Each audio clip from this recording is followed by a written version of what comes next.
This week, Natasha shares her story of ending her relationship just 4 months before her wedding and the self-healing journey that followed. We talk about the importance of building a positive relationship with yourself, trusting your intuition, and being true to yourself. This episode contains discussions about mental health issues, alcoholism, and substance abuse.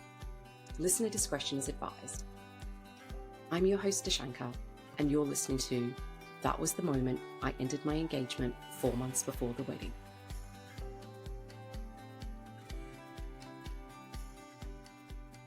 My guest today is Natasha Fontes. She is a 28-year-old general manager in the hair and beauty industry who will soon be launching Unlock Your Queen, a coaching and events-based community for women. Thank you so much for joining me today, Natasha. It's amazing to have you here. Thank you for having me, Duschanca. I'm super excited. Amazing. So I think let's get straight into it. So if you want to take us through what life was like before your moment. So my aha moment came, I didn't choose to have it. It kind of came through a series of events that led me to it. Mm-hmm. And I was meant to be getting married, and 4 months before the wedding, I decided to end things.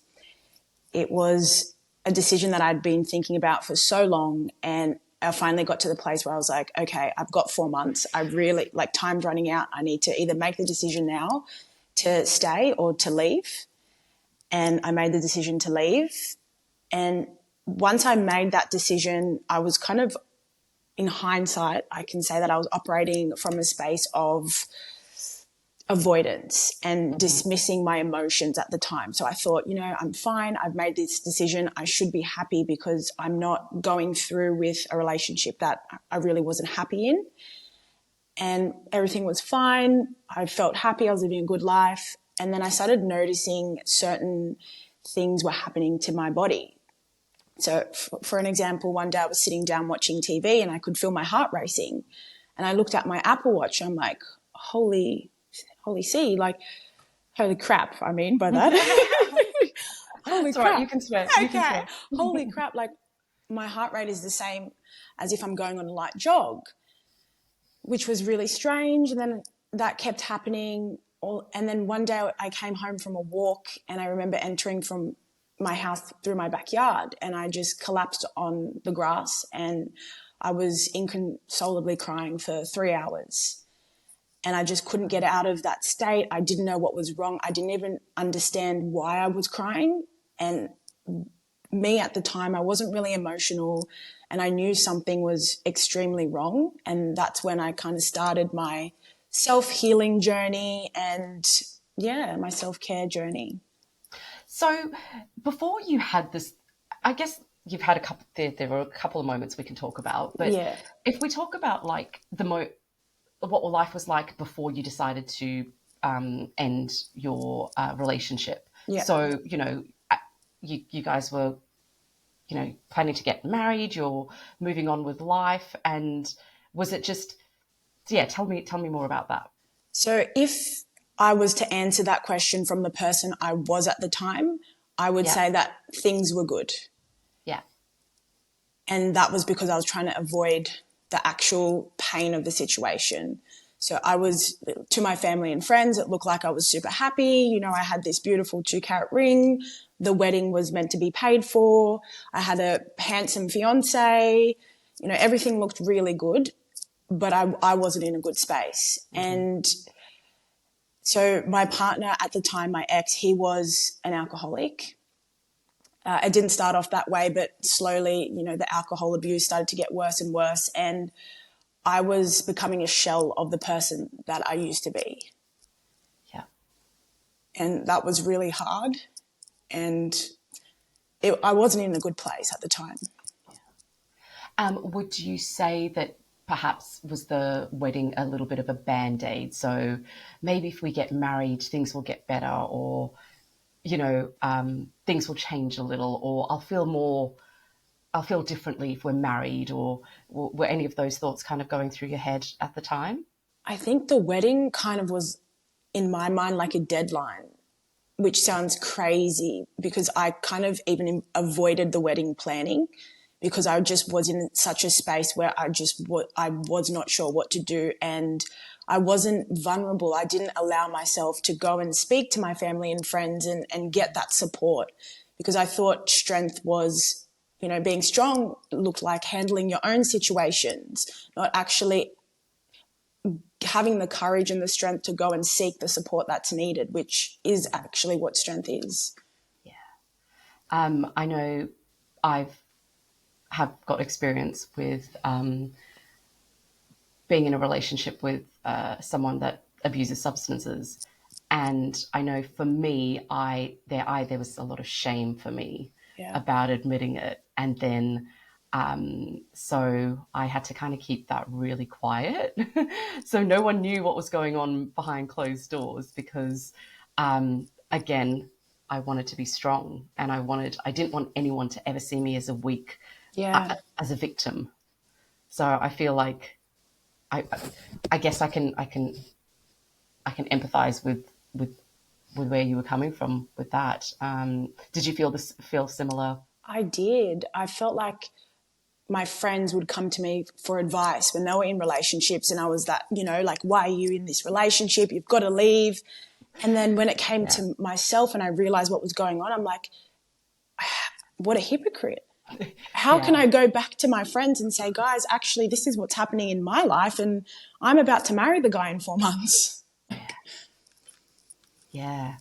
And it is very difficult to hold the mirror up to yourself, isn't it? It is. It's a hard space. Yeah, it's I think it's such an important thing to do, but it takes a lot of time. And so you then decided, okay, was there you said that the wedding was a bit of a deadline, so it was approaching, and so I guess the anxiety about it was creeping up. Was there any particular situation that made you go, actually, this is when I'm going to say enough's enough? Yeah, so I had my maid of honor and best friend. I've known her since I was 5. She was coming over because she was really concerned. She's like, you are the type of person who will plan an outfit for their birthday 2 months in advance, and you don't even have like anything planned for your wedding. Yeah. So she's like, I'm going to come over and, we're going to get this done together. And she came over, and my sister, we were sitting there, we were planning the wedding, and my fiance at the time came home, and he was in this really strange mood, and it was like he was drunk. And he was being really rude, and I forget the conversation because I've kind of like blocked that off in my mind, but my sister and my best friend were there. They were here to help us at the time plan this wedding, and you're going to come and speak to me like that in front of them. So the relationship was getting worse. It's like before it was contained within our space. Now it's in a space where other people are also witnessing it. Mm-hmm. And that made me feel like a victim, and it made me feel so small. And I just thought to myself, this cannot keep going. Like, it's now affecting, like, I can't keep this a secret anymore. It's getting to the space where, the dust is coming out of the carpet and others are starting to notice what's going on. Yeah. Did that feel freeing in some respects? I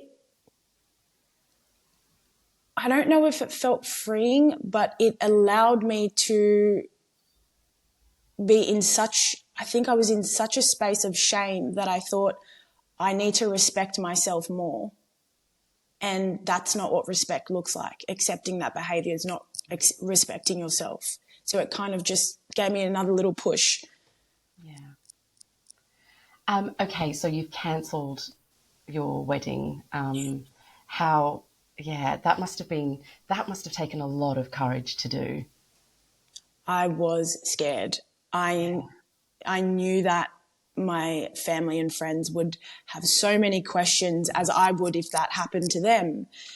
And I sent out a text message to everybody just saying, like, explaining that we had both come to the decision to end the engagement. We would respect we would really appreciate your, like, I forget the words I use, but just kind of give us some space during this period. Yeah. And then we'll get in touch once we're ready. Wow. Yeah, then contacting the venues and losing money and the stress and all of that. Yeah. And how long ago was that? So I was meant to get married in September. So 4 months before that, I think, is it June? Oh, wow. So very recent. Just before June, yeah. You've cancelled the wedding, and you mentioned earlier about, starting your healing journey. Like, how did you start? Where did you start?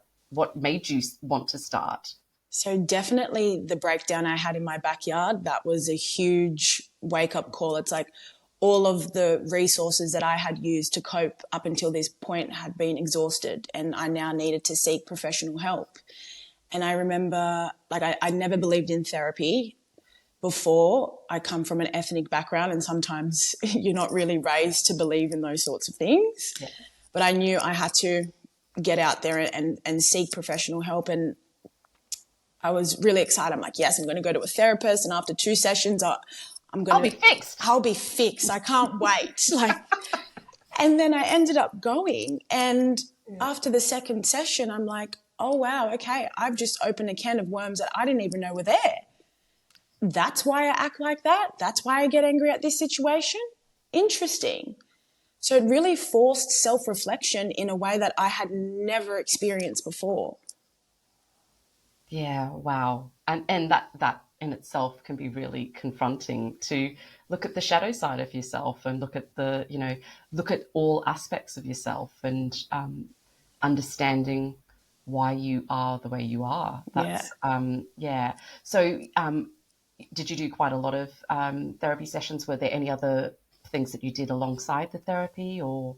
So I got back into exercising.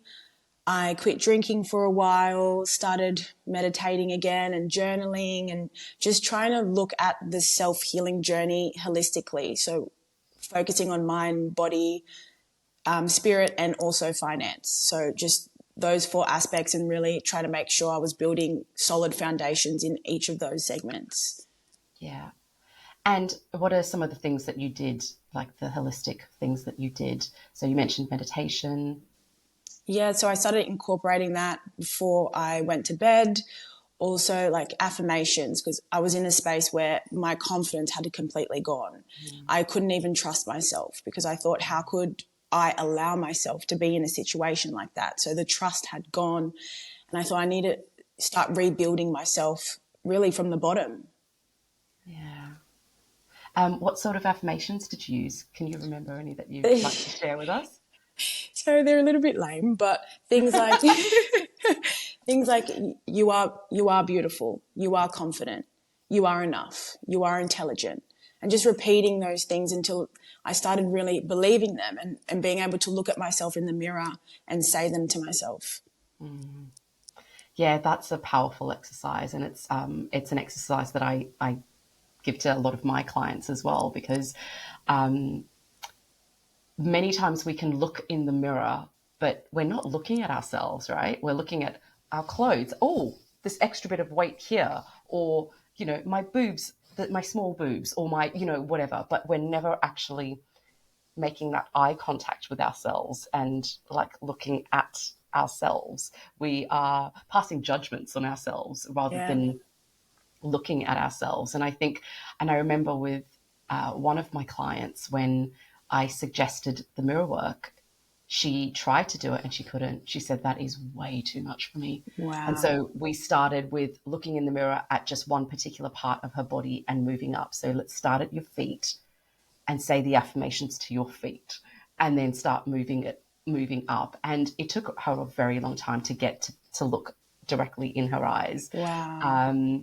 Because, as you mentioned, once you lose trust in yourself and belief in yourself, it's hard to bring it back. Yeah, and really seeing yourself for who you are on the inside, the outside, and loving yourself. And also, huge thing I believe in now is really fostering a positive relationship with yourself before entering any sort of relationship.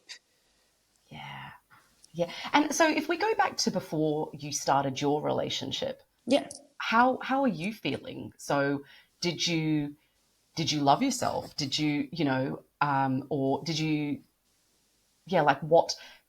I think we can find, sometimes we go into a relationship to find a piece that's missing from ourselves. Yeah. So did you, what was that relationship fulfilling for you? I was quite young when I first started dating. So we were together for 3.5 years, I think, when I was 19.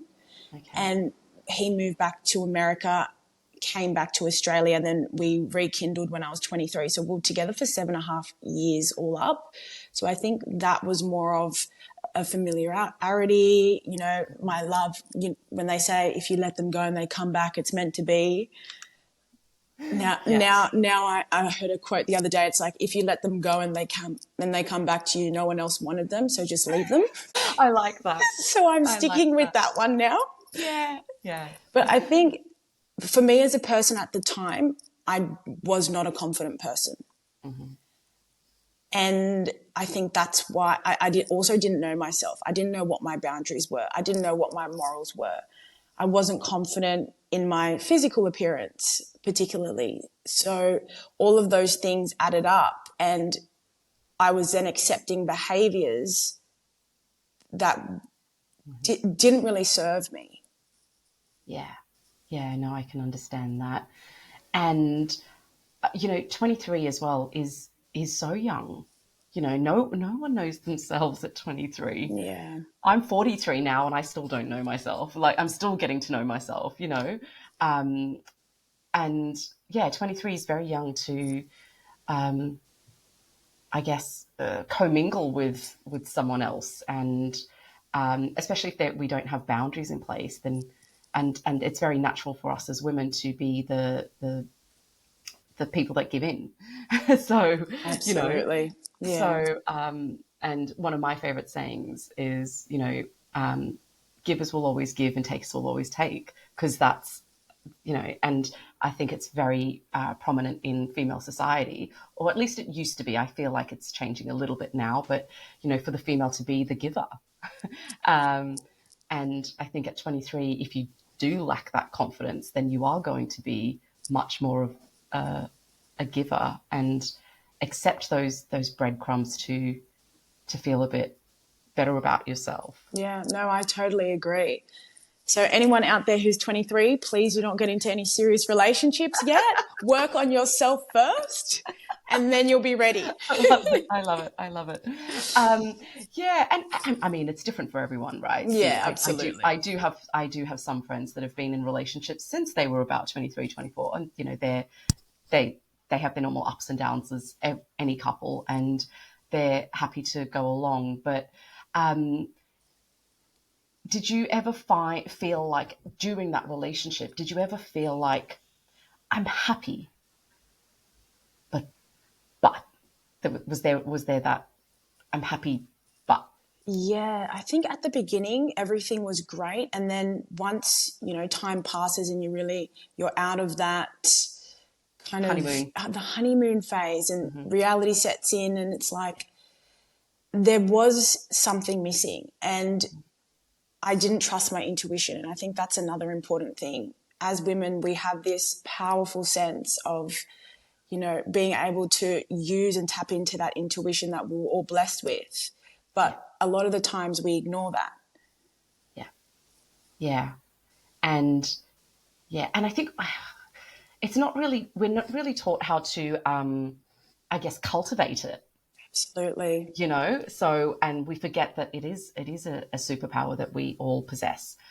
Um, and so, tell me more about the healing that you did. You know, you did therapy and lots of looking at your life holistically. So, Yeah. what other holistic kind of things did you do? What did you So, do about the finances? I so think that was an interesting yeah. aspect. So finance, I think it's really important as women to make sure that we're on top of our finance and are financially educated. Yeah. And I remember when I was with my partner, we were saving to buy an apartment, and we had a lot of money saved. There was a certain suburb I wanted to live in. I was super excited. And then when we split, obviously, so did the savings. Mm-hmm. And I wanted to make sure that I was still keeping that commitment and that goal to myself to be able to buy a property. Yeah. So it was just focusing on, just because this has happened and this experience has happened, that doesn't have to negatively affect me in that way, like in a financial way either.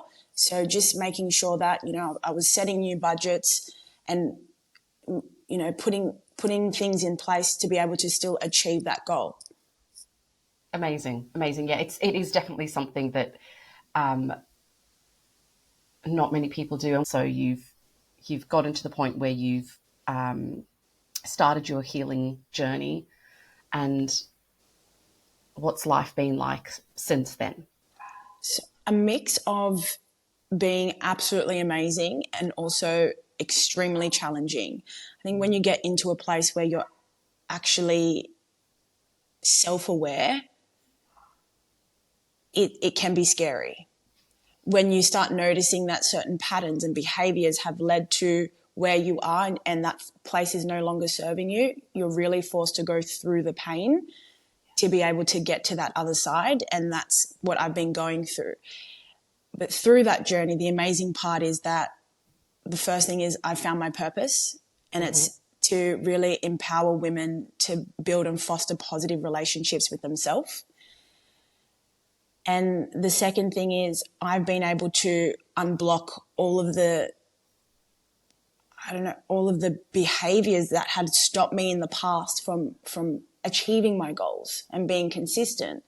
So 2 months into the journey, I finally got my license at 27 years old. I finished the book that I started writing at 21. I had skydiving on my bucket list. I ticked that off. So it's just the momentum's there, and I'm really seeing the benefits of all of the hard work I'm putting into myself. And are you trusting yourself more now? I am, but it's like a mental battle. It's like, okay, this has happened. Am I seeing this because of my patterns and behaviors, or is this actually the truth? So it's like a tug of war in my mind at the moment. Yeah, and I guess like once you start that self-discovery, sometimes like I know for me personally, I started going too far, where I was like, I then started becoming like judging every thought instead of just thinking. Do you know what I mean? Yeah, So and I it's was tiring. like, it's exhausting. It's exhausting. And then, yeah, and sometimes I was just like in my head so much that I was like not actually doing anything because I was just stuck in there. Yeah. Like, and having these little battles of like, oh, is that my wounded inner child? Literally. I can relate to that. Yes. Yeah. So, but I guess like as you build that trust, you maybe become a bit more forgiving of yourself. Yes. And also more forgiving and understanding of others. So I've noticed that my relationships, even relationships I've had with people for like 5 years, have like gone into this place where there's another layer of depth to it, which is amazing. Yeah, that's really amazing.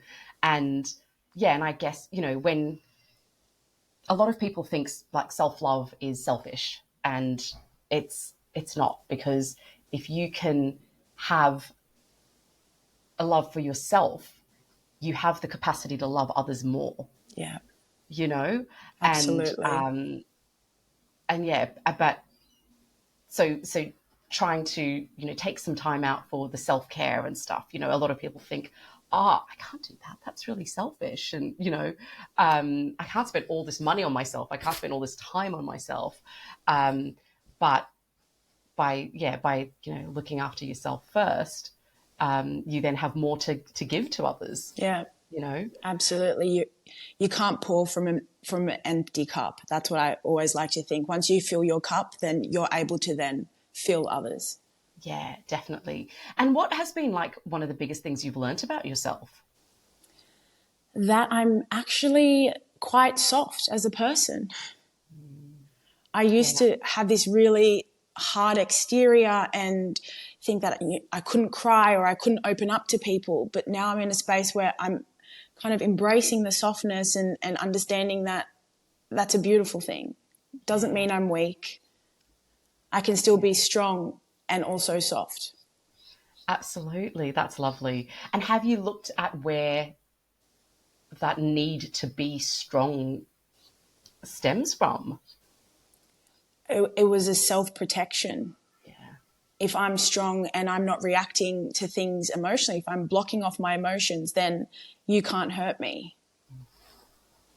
And were you like this before this relationship, or is this something that's developed, like an armor that you've developed during the relationship? Something I had before. Okay. And then it just developed even more so within the relationship. Yeah. Wow, that's incredible to be able to have that confidence in yourself and allow and that vulnerability, you know, um, because being vulnerable is not a bad thing. We think vulnerable is like you can't, you're incapable or, but it's not. It's being authentic. It's being honest. It's being, truthful. And so you talked earlier about your relationships changing. Have how has the rest of your life changed? If you were to, look at the rest of your life, how has it changed since you started healing? So apart from relationships, a huge thing is me actually achieving all of the goals that I've had. And not that I've achieved them all at this point, but I'm seeing consistency. Before I would get to a place where it's like, okay, yes, I'm going to do this. And it would only last for a few months, 2 or 3 months. And then I would kind of revert back and give up. But now I'm seeing that, I'm actually doing the things that I'm saying that I'll do. I'm keeping myself accountable. So for example, there was a period where for a whole month, I was setting my alarm to 6 a.m. every single day. And I would press snooze. I would not wake up for the gym in the morning. Would not happen. Now, I set my alarm. I wake up. Yeah. The next day, I set my alarm. I woke up again. I'm like, what's happening? Because now I feel like I'm living from a place of purpose. And that is, now I'm getting up in the morning. I want to get up. I want to better myself. If I better myself, then I can help others and impact at a greater level. I mean, tell us more about the Unlock Your Queen. That sounds really exciting. Yeah, I'm super excited. So it's going to be based around community events and also coaching. So one-on-one coaching with clients who are wanting to really unlock their queen through fostering and building a positive relationship with themselves. And then I'm looking into doing a lot of events where, I'm connecting women in business and just really, really fun things. And so when's the plan for that to launch? Hopefully February. Cool. That's not too far away. That's really exciting. And finding your purpose through, the pain that you've been through I guess it certainly gives you like a different perspective because you've lived the experience. So when you are helping others, you come from a lived experience side of things. Absolutely. Absolutely. I think in life there's 2 ways that we are led to our purpose. The first one is not by choice. It's through some sort of experience that happens that kind of forces us to really go down that path. Yeah. And the second is when you are really self-aware and you make the choice yourself to go on that self-discovery journey to then find your purpose. Yeah. And what's some things that you did to find your purpose? It just came to me. I thought to myself, this was so difficult for me. I don't want other women to be going through things like this. Yeah. And if I can do something about it, then I need to. That's really cool. Thank you.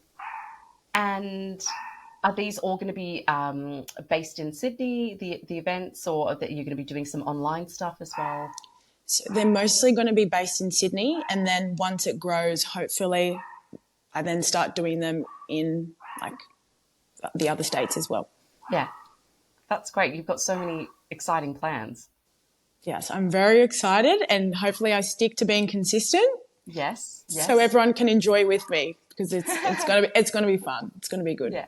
Oh, amazing. Well, I'll put your contact details in the show notes so people can stay in touch and see what you're working on. Awesome. So I yeah. appreciate that. So what kind of advice would you give to people? Kind of, if someone's listening to this and thinking, oh, I kind of feel like that, whether it's being in a relationship that is unsatisfying, but finding it hard to get out of, or through, I guess, all your different experiences, what advice would you give to people? So specifically to someone who is in a situation or in a relationship where they're not sure whether to stay or go, the first thing is you need to trust your gut. You need to trust your intuition. Yeah. Go with it as quickly as you emotionally can, because it's usually giving you the answers before your mind makes the choice. The second is to allow yourself to really be vulnerable. You have a support system around you. Don't live within your ego. It's okay to be vulnerable. It's okay to go and seek help. And that's actually showing strength, because in times like that, you need that support. If I had opened up to my family and friends even a year before, who knows how that would have changed that trajectory. And then the third thing is really understanding that if no one is going to change because you want them to change, That's so important. Yeah. They need to want it for themselves. It's like if I'm a smoker, I can get up tomorrow and say, you know what, I want to quit smoking. And my intention is to quit smoking. But without me actually going and putting the Nicorette patch on, I'm not actually taking action. They're just words. Yeah. So if you are with someone that wants to change and is telling you that they're going to change, don't just listen to what they're saying. Look at the actions and the steps that they're taking to actually make that change. Yeah, no, those are brilliant pieces of advice. And yeah, I think the last one is especially important. You can't change someone else, and you can't make someone happy. I think that's also the other side of that. You can. I think sometimes, especially when we're in a relationship with someone that is an addict, we obviously the addiction comes from emotional stress and trauma and things like that. So I think sometimes, I know for me it was, I tried to make him happy. I did things to try and make him happy, and it was a long lesson of realizing that the only person that could make him happy is himself. Absolutely. Yeah, yeah. And are there any other things that you experienced through this journey that you would like to share with people? I think once you get out of a relationship, or you finally you get to a place where the person that you were before is no longer serving you, you literally need to break up with yourself. And it sounds crazy. I don't hear many people say this, but you need to break up with yourself, leave those old patterns behind, and really start dating yourself after that. You need to get to know who you are at this stage after the adversity has happened. What are your wants? What are your needs? What are your morals? What are your boundaries? And really just focus on building such a strong relationship with yourself. I love that. I love that. Dating yourself. That's really nice. And what are some of the things that you did to date yourself? I know you talked about going skydiving, and were there other things that you did or you currently do? Well, so I actually met somebody probably like 3 months after, when I was in that phase of denial and avoidance. And I thought I was ready to start dating again, and it was too much. having to deal with all of the emotions and the healing that I was going through, and all having to think about someone else emotionally just added to my anxiety. And I think like that, and that's why I have the advice now, don't jump into something so soon. Even if you feel like you're ready, you might also be operating from a space of avoidance. You need to really work on yourself first and give yourself that time to heal. So I like to ask my guests, if you could be remembered by one word, what would that word be? That's a really good question. And this is when I also say, go with the first word that comes to your mind. Understanding. Okay. Nice. And why would you choose understanding?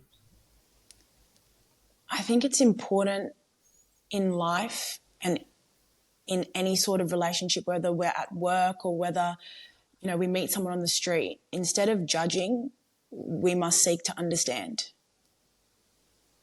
And I think with understanding, it takes away from the judgment. Amazing. I love that.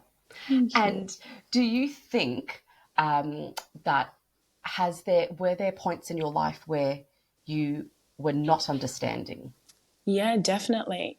Before this whole journey, I don't feel like I had the capacity to understand because I had blocked my emotions off. So I wasn't really allowing myself to emotionally understand what others were going through. Yeah. But now I understand, I need to understand that person to really foster a positive relationship and a healthy relationship. Yeah, nice. Because that's another common theme I'm seeing with my guests is the word that they choose is very often the opposite of what they were before the moment. That's so interesting. It is very interesting. It is very interesting. Wow, I did not put that together. Yeah. Wow. Yeah. So, and I guess if you were to look at just that word as a barometer of change, you'd be able to see just how much you have grown, from going from not understanding to understanding. So I love that. Wow, I love that question. Well, thank you so much for coming on today and for sharing your story. And I think that your story is super inspiring, in that there are many people that are in relationships that just continue to go with the flow, go with what is the societal norm. You know, you're engaged, so you've got to get married, and I think for you to take to make that decision to actually end it, I think that took a lot of courage, and guts. And I hope that inspires, someone else listening out there to do it. Thank you. Thank you. Well, that's it. Thanks so much for joining me today. And like I said, I'm going to put all your details in the show notes so people can follow you on Instagram and keep up to date with everything that you're doing. Amazing. Thank you. Okay. Thanks so much for listening. I hope today's conversation inspires and empowers you to know that no matter your current situation, your life can change too. All it takes is a moment. And if you enjoyed this episode, don't forget to subscribe, rate, and share it with a friend. If you would like to share your own moment, see the link in the show notes. Until next time, be present in each moment, because you never know when your moment will arrive, or when you have the gift of being a moment for someone else. Take care.